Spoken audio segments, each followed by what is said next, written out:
Mesdames et messieurs, bonjour et bienvenue à ONU Magazine, une production de l'unité vidéo de la MONUSCO. Au terme d'une visite de 3 jours passée respectivement à Goma et à Kinshasa, soit du 4 au 6 octobre dernier, la délégation du Conseil de sécurité de l'ONU s'est envolée pour Kigali, au Rwanda. À l'étape de Goma, les émissaires onusiens se sont rendus sur la ligne de front avant de visiter les déplacés internes du camp de Mugunga 3. D'autre part, en visite de travail en République démocratique du Congo, la représentante de Ban Ki-moon en charge de la question relative aux violences sexuelles, Mme Zainab Bangoura, s'inscrit en faux contre l'existence d'une culture de viol en Afrique. Voilà pour le sommaire. Arrivée à Goma le dimanche 6 octobre, deuxième étape de sa tournée en RDC et dans la région des Grands Lacs, la délégation du Conseil de sécurité de l'ONU s'est directement rendue sur la ligne de front, située au nord du chef-lieu du Nord Kivu, sur les positions tenues par les forces armées de la République démocratique du Congo, de la localité de Munigi à la colline dite de 3 antennes. Les émissaires onusiens ont saisi cette opportunité pour comprendre la gravité des combats qui se sont déroulés sur les théâtres des opérations entre l'armée congolaise, appuyée par la brigade de la MONUSCO, et les rebelles du M23 sur chaque position conquise. Escortés par les casques bleus, ils ont commencé leur visite par Munigi avant de se transporter sur la colline de 3 antennes. Et ce que je voulais ajouter, que là où vous voyez, les collines que vous voyez, nous avions pris ça avec l'appui de la MONUSCO et nous espérons que donc, cet appui va continuer. Après un temps d'arrêt marqué au quartier général de la MONUSCO pour rencontrer les gouverneurs du Nord Kivu, Julien Paluku, et la société civile de la province, ils ont repris la route pour se rendre au camp des déplacés de Mugunga 3. Sur place, les émissaires onusiens ont eu des entretiens avec leurs représentants des déplacés et ceux des organisations internationales à pied d'œuvre dans ce camp. L'essentiel de leur visite à Mugunga 3 était de s'imprégner des conditions de vie des milliers de déplacés qui habitent ce camp. Pour les déplacés, le moment était bien indiqué pour exprimer leur demande, à savoir demander aux diplomates de peser de leur poids pour que la paix revienne dans leur village afin de leur permettre de s'occuper de leurs familles respectives. Avant de s'envoler pour Kigali, ils ont animé une conférence de presse au quartier général de la MONUSCO à Goma.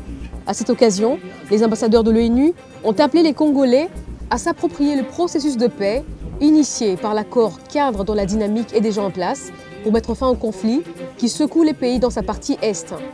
Bien sûr, les attentes sont extrêmement grandes et multiples, mais le Conseil de sécurité, il est là pour appuyer, pour encourager l'appropriation par la nation congolaise et par les États de la région du processus de paix. Parce que ce sont eux les faiseurs de la paix, bien sûr avec l'appui de la MONUSCO qui fait un excellent travail et à la tête duquel se trouve quelqu'un, M. Kobler, qui est extrêmement dynamique et engagé. Mais l'appropriation par vous tous et par les États de la région du processus de paix, le fait de le pousser, le fait de transcender les difficultés, c'est ça l'essentiel du travail qui doit être fait et qui doit être continué. Kinshasa, en visite en RDC, la représentante spéciale du secrétaire général sur la question des violences sexuelles dans les conflits armés, Mme Zainab Bangoura, projette l'existence d'une certaine culture du viol en Afrique. Soutenir le contraire, a-t-elle indiqué, serait un affront aux peuples et gouvernements africains. C'est dans ces termes que la représentante spéciale de Ban Ki-moon s'est exprimée vendredi dernier à la plénière du Sénat au cours d'une séance académique. Surtout que sa visite coïncidait avec la publication du rapport par la ministre du Genre, Famille et Enfants, Geneviève Inagossi, sur les violences sexuelles en RDC, lequel démontre que celles-ci sont en nette augmentation. Une occasion pour la représentante de Ban Ki-moon de réclamer plus que davantage l'implication des autorités et responsables congolais dans la lutte contre ce fléau. Devant le Sénat, elle a reconnu les efforts de la RDC qui a notamment instauré une police spéciale pour protéger les femmes et les enfants contre les violences sexuelles basées sur le genre. Toutefois, elle reconnaît qu'il reste encore de nombreux défis à relever dans ce domaine et l'apport des parlementaires s'avère déterminant.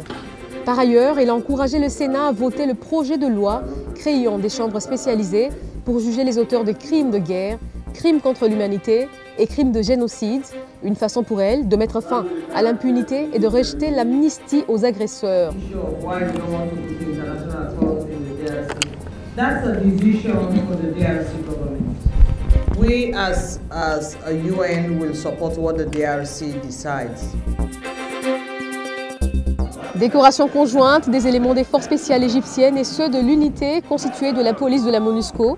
La cérémonie s'est déroulée le mardi 8 octobre dernier à Bukavu, en présence du représentant spécial du secrétaire général Martin Kobler, du commandant de la force de la MONUSCO, le général Carlos Alberto dos Santos Cruz, et de l'ambassadeur d'Égypte en République démocratique du Congo.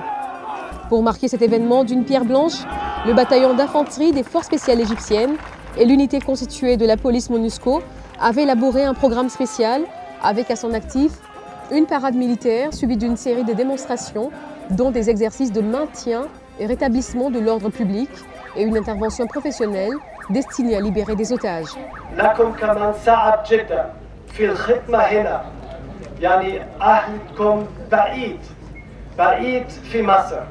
أنا أعرف كمان الوضع السياسية في مصر مش بسيط الآن.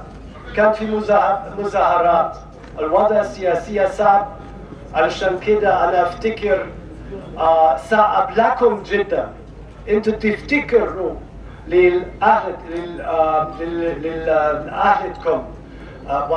يعني الخدمة هنا في بوكاو صعب جدا، علشان كده شكرا لكم، شكرا لكم.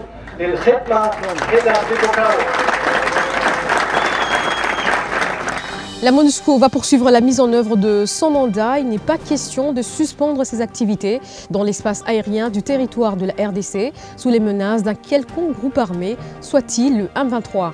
Le porte-parole intérimaire de la mission onusienne a tenu à fixer l'opinion là-dessus. C'était au cours du point de presse hebdomadaire des Nations Unies de ce mercredi. Il n'est pas question de suspendre nos activités, il n'est pas question de suspendre tout ce qui est surveillance et opération. Et dans ce cadre-là, les mesures adéquates seront fermement prises pour permettre la poursuite de la mise en œuvre du mandat et de ne pas être arrêté par un groupe armé qui illégalement prend à partie un aéronef des Nations Unies sous mandat international. Cette position est très claire. Et voilà, c'est la fin de cette édition d'ONU Magazine. On vous dit merci de nous avoir suivis. À très bientôt.